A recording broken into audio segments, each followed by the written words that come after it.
नमस्कार, देश न्यूज में आपका स्वागत है। मैं हूं आपके साथ सूरज पाठक। आज हम अपने खास कार्यक्रम में बात करने जा रहे हैं अविश्वास प्रस्ताव की। 26 जुलाई को लोकसभा स्पीकर ओम बिरला ने केंद्र की नरेंद्र मोदी सरकार के खिलाफ विपक्ष द्वारा दिया गया अविश्वास प्रस्ताव मंजूर किया। आपको बता दें कि देश के संसदीय इतिहास में पहला अविश्वास प्रस्ताव 22 अगस्त 1963 को लाया गया था।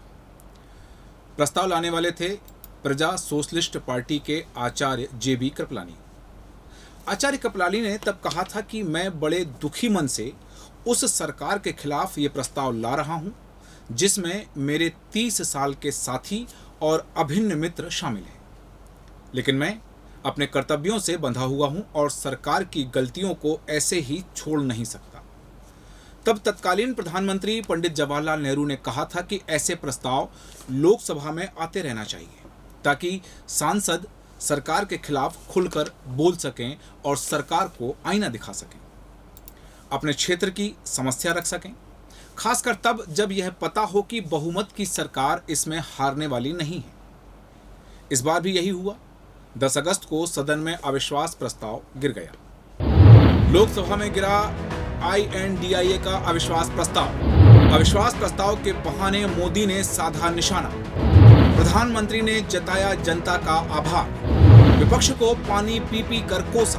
मोदी ने कहा विपक्ष सदन के लिए काला टीका, सदन को नजर नहीं लगेगी। प्रधानमंत्री नरेंद्र मोदी का तंज, जिनके खुद के बही खाते बिगड़े हुए हैं वो भी हमसे हमारा हिसाब लिए फिरते हैं। विपक्ष मणिपुर पर सार्थक चर्चा के उद्देश्य से लोकसभा में यह प्रस्ताव लाया था, लेकिन सार्थकता कहीं नजर नहीं आई। विपक्ष के सारे नेता बोल लिए, लेकिन प्रधानमंत्री जब इसका जवाब देने लगे तो विपक्ष वॉकआउट कर गया। हो सकता है यह विपक्ष की रणनीति हो, लेकिन इसमें सार्थक चर्चा का भाव नहीं दिखा, रचनात्मकता भी नहीं दिखी। 3 दिन तक दोनों ही पक्षों ने एक दूसरे के खिलाफ भड़ास निकाली और फिर चलते बने। मणिपुर पर अगर चर्चा हो रही है तो एक दूसरे पर आरोप लगाने के बजाय विपक्ष कुछ सुझाव देता, कुछ समाधान देता और सत्ता पक्ष भी अपनी तरफ से कोई निदान बताता तो गंभीरता से सुनना था। हो सकता है दोनों ओर से रचनात्मकता दिखती तो मणिपुर जैसी समस्या के हल का कोई रास्ता निकलता, लेकिन आजकल राजनीति में रचनात्मकता है ही कहां। राजनेताओं में धैर्य नहीं है। बोलते हैं तो लगता है नाराज हो रहे हैं, भाषण देते हैं तो लगता है बदला ले रहे हैं। अगर आप किसी गंभीर समस्या पर कोई समाधान निकालने की दिशा में आगे बढ़ना ही नहीं चाहते तो आखिर इस तरह की चर्चाओं का मतलब ही क्या है? क्यों संसद की कार्यवाही पर लाखों रुपए खर्च किए जा रहे हैं? क्यों देश और देश की जनता का कीमती समय बर्बाद किया जा रहा है? यह तो किसी किताब में नहीं लिखा है कि हर समस्या को सरकार ही सुलझाएगी और विपक्ष का काम केवल सरकार पर आरोप लगाना ही है। ठीक है, सरकार अगर गलत दिशा में जा रही है तो विपक्ष का काम है कि वह उसे सही रास्ते पर लाए, हर गलती पर उसे रोके टोके। लेकिन इसका मतलब यह तो नहीं है कि विपक्ष की कोई सकारात्मक भूमिका है ही नहीं। जितनी जिम्मेदारी सरकार की होती है उतनी ही जिम्मेदारी विपक्ष की भी होती है। लेकिन अब हालात ऐसे हैं कि सत्ता पक्ष और विपक्ष एक दूसरे को सुनना ही नहीं चाहते। एक दूसरे को नीचा दिखाने के सिवाय लगता है इनका कोई दूसरा उद्देश्य है ही नहीं।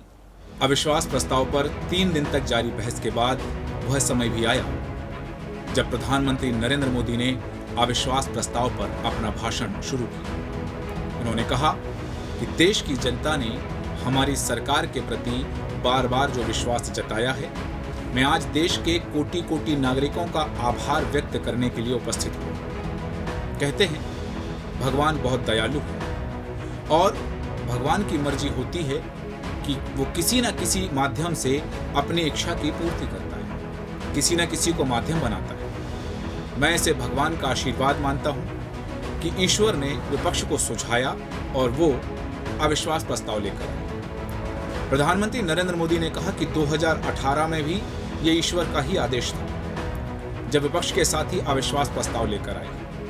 उस समय भी मैंने कहा था कि अविश्वास प्रस्ताव हमारी सरकार का फ्लोर टेस्ट नहीं, बल्कि ये उन्हीं का फ्लोर टेस्ट है। हुआ भी वही। जब मतदान हुआ तो विपक्ष के पास जितने वोट थे उतने वोट भी वो जमा नहीं कर पाए। इतना ही नहीं, जब हम सब जनता के पास गए तो जनता ने भी पूरी ताकत के साथ इनके लिए नो कॉन्फिडेंस घोषित कर दिया और चुनाव में एनडीए को भी ज्यादा सीटें मिली और भाजपा को भी ज्यादा सीटें मिली। यानी एक तरफ से विपक्ष का अविश्वास प्रस्ताव हमारे लिए शुभ होता है। प्रधानमंत्री ने कहा कि मैं देख रहा हूं कि विपक्ष ने तय कर लिया है कि एनडीए और बीजेपी 2024 के चुनाव में पुराने सारे रिकॉर्ड तोड़कर भव्य विजय के साथ जनता के आशीर्वाद से वापस आएगी। विपक्ष के प्रस्ताव पर यहां 3 दिनों तक अलग अलग विषयों पर काफी चर्चा हुई। अच्छा होता इस सत्र की शुरुआत के बाद से ही विपक्ष ने गंभीरता के साथ सदन की कार्रवाई में हिस्सा लिया होता। विपक्ष पर निशाना साधते हुए पीएम मोदी ने कहा कि विपक्ष के कुछ दलों के लिए उनके आचरण और उनके व्यवहार से उन्होंने सिद्ध कर दिया है कि देश से ज्यादा उनके लिए दल है, देश से बड़ा दल है और देश से ज्यादा प्राथमिकता दल की है। आपको गरीब की भूख की चिंता नहीं, सत्ता की भूख आपके दिमाग पर सवार है। आपको देश के युवाओं की परवाह नहीं है, आपको अपने राजनीतिक भविष्य की चिंता है। इस अविश्वास प्रस्ताव पर आपने कैसी चर्चा की? आपके दरबारी भी बहुत दुखी है। ये हाल है आपका। मजा इस डिबेट का ये है कि फील्डिंग विपक्ष ने ऑर्गेनाइज की, लेकिन चौके छक्के इधर से लगे। विपक्ष ने नो कॉन्फिडेंस मोशन पर नो बॉल किया और इधर से सेंचुरी हो रही, उधर से नो बॉल हो रही। प्रधानमंत्री नरेंद्र मोदी ने कहा कि विपक्ष तैयारी करके क्यों नहीं आता, थोड़ी मेहनत कीजिए। मैंने आपको 5 साल का समय भी दिया था। 2018 में कहा था कि 2023 में आना। विपक्ष के साथियों को दिखास की, छपास की बहुत इच्छा रहती है, बहुत स्वाभाविक है। लेकिन आप ये मत भूलिए कि देश भी आपको भूल रहा है। आपके एक एक शब्दों को देश गौर से सुन रहा है, लेकिन हर बार अपने ही जनता को निराश किया है और जनता को निराशा के सिवा आपने कुछ नहीं किया। विपक्ष के रवैये पर मैं ये कहूंगा कि जिनके खुद के बही खाते बिगड़े हुए हैं वो भी हमसे हमारा हिसाब लिए फिरते हैं। प्रधानमंत्री ने कहा कि इस अविश्वास प्रस्ताव में कुछ चीजें तो ऐसी विचित्र नजर आईं जो न पहले कभी देखा है और न कल्पना की। सबसे बड़े विपक्षी दलों के नेता को बोलने वालों की सूची में शामिल नहीं किया गया। पहले 1999 में वाजपेयी सरकार के खिलाफ अविश्वास प्रस्ताव आया। शरद पवार उस समय नेतृत्व कर रहे थे, उन्होंने डिबेट का नेतृत्व किया। इसके बाद अटल जी की सरकार थी, सोनिया जी विपक्ष की नेता थी। 2018 में खड़गे जी विपक्ष के नेता थे, उन्होंने विषय को आगे बढ़ाया। लेकिन इस बार अधीर बाबू का क्या हाल हो गया, उनकी पार्टी ने उन्हें बोलने का मौका ही नहीं दिया। उन्होंने कहा कि किसी भी देश के इतिहास में एक समय ऐसा आता है जब पुरानी बंदिशों को तोड़कर एक नई ऊर्जा के साथ, नई उमंग और सपनों और नए संकल्प के साथ आगे बढ़ने के लिए कदम उठा लेता है। 21वीं सदी का ये वही कालखंड है जो भारत के लिए हर सपने सिद्ध करने का अवसर है और ये टाइम पीरियड बहुत अहम है। नीति आयोग के रिपोर्ट के अनुसार पिछले 5 साल में 13.5 करोड़ लोग गरीबी से बाहर आए। आदरणीय अध्यक्ष जी, आईएमएफ अपने एक वर्किंग पेपर में लिखता है कि भारत ने अति गरीबी को करीब करीब खत्म कर दिया है। आईएमएफ ने भारत के डीबीटी के और दूसरे हमारे सोशल वेलफेयर स्कीम के लिए आईएमएफ ने इसे कहा है, ये लॉजिस्टिकल मार्वल है। आदरणीय अध्यक्ष जी, WHO ने कहा है, आदरणीय अध्यक्ष जी, वर्ल्ड हेल्थ ऑर्गेनाइजेशन ने कहा है कि जल जीवन मिशन के जरिए भारत में 4 लाख लोगों की जान बच रही है। ये 4 लाख कौन है? ये मेरे गरीब, पीड़ित, शोषित, वंचित परिवारों के मेरे स्वजन है। हमारे परिवार के निचले तबके में जिंदगी गुजारने के लिए जो मजबूर हुए उनके जन हैं। ऐसे 4 लाख लोगों की जान बचने की बात WHO कह रहा है। एनालिसिस करके के कहता है कि स्वच्छ भारत अभियान से 3 लाख लोगों को मरने से बचाया गया है। प्रधानमंत्री ने अविश्वास प्रस्ताव पर अपने भाषण में कहा कि हमने भारत के युवाओं को घोटालों से रहित सरकार दी है। हमने भारत के युवाओं को आर्ट के प्रोफेशनल्स को खुले आसमान में उड़ने के लिए हौसला दिया है, जो आसान नहीं था। पीएम मोदी ने कहा कि भारत की तरक्की की सच्चाई दुनिया को दूर से दिख रही है, विपक्ष को यहां रहते हुए दिखाई नहीं दे रही है, क्योंकि अविश्वास और घमंड इनकी रगों में रच बस गया है। विपक्ष का व्यवहार शुतुरमुर्ग जैसा हो गया है। इसके लिए देश कुछ नहीं कर सकता। मोदी ने कहा कि जब भी घर में कुछ अच्छा होता है तो काला टीका लगाया जाता है। आज देश की जो वाहवाही हो रही है, आपने संसद में काले कपड़े पहनकर देश को काला टीका लगाने का काम किया है। प्रधानमंत्री नरेंद्र मोदी ने कहा कि विपक्षी पार्टियां उनको दिन रात कोसती हैं। उनका फेवरेट डायलॉग है कि मोदी तेरी कब्र खोदेगी, लेकिन मैं इनके अपशब्दों को अपना टॉनिक बना लेता हूं। मेरा मानना है कि विपक्ष को एक वरदान मिला है कि ये लोग जिसका बुरा चाहेंगे उसका भला होगा। एक उदाहरण तो मैं हूं। मेरे खिलाफ क्या क्या किया गया, लेकिन मैं बड़ा ही होता गया। पीएम मोदी ने तंज कसते हुए कहा कि देश का विश्वास है कि 2028 में जब आप अविश्वास प्रस्ताव लेकर आएंगे तो देश तीसरी सबसे बड़ी अर्थव्यवस्था बन जाएगा।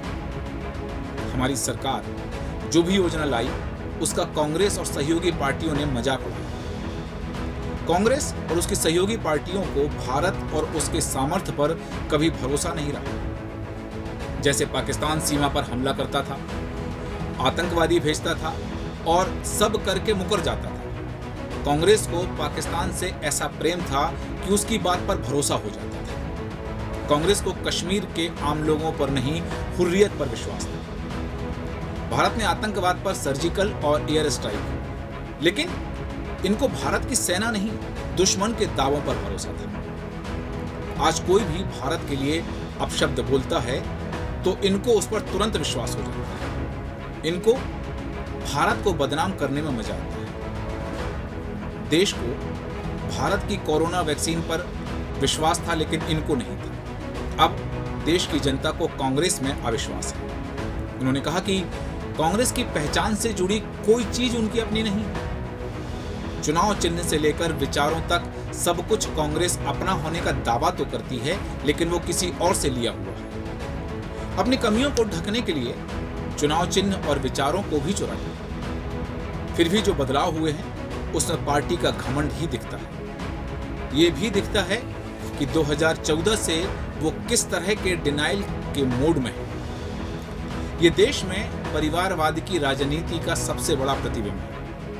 हमारे संविधान निर्माताओं ने हमेशा परिवारवादी राजनीति का विरोध किया। सभी ने परिवारवाद की खुलकर आलोचना की, क्योंकि परिवारवाद का नुकसान देश के सामान्य नागरिक को उठाना पड़ता है। कांग्रेस को परिवारवाद पसंद है, कांग्रेस को दरबारवाद पसंद है। जो परिवार से बाहर है उनके लिए भी यही है कि जब तक आप इस महफिल में दरबारी नहीं बनोगे तो आपका भी कोई भविष्य नहीं।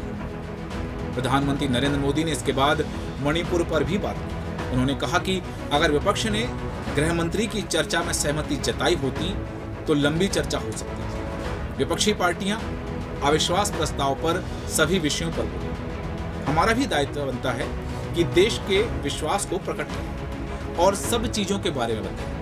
मणिपुर की स्थिति पर गृह मंत्री ने विस्तार से बताया था, लेकिन विपक्ष को राजनीति के सिवाय कुछ नहीं करना। मणिपुर में एक अदालत का फैसला आया, उसके पक्ष विपक्ष में परिस्थिति बनी और हिंसा का दौर शुरू हुआ। कई लोगों ने अपनों को खोया, महिलाओं के साथ अपराध हुआ। दोषियों को कड़ी सजा दिलाने के लिए केंद्र और राज्य सरकार काम कर रही है। देश भरोसा रखे, मणिपुर में शांति का सूरज जरूर उगेगा। मणिपुर के लोगों से भी कहना चाहता हूं कि देश आपके साथ है, हम आपके साथ हैं। प्रधानमंत्री ने कहा कि विपक्ष के साथियों की एक बात के लिए तारीफ करना चाहता हूं। वैसे वो सदन के नेता को नेता नहीं मानते, लेकिन मैं उनकी एक बात के लिए तारीफ करना चाहूंगा कि सदन के नेता के नाते मैंने उनको एक काम दिया था।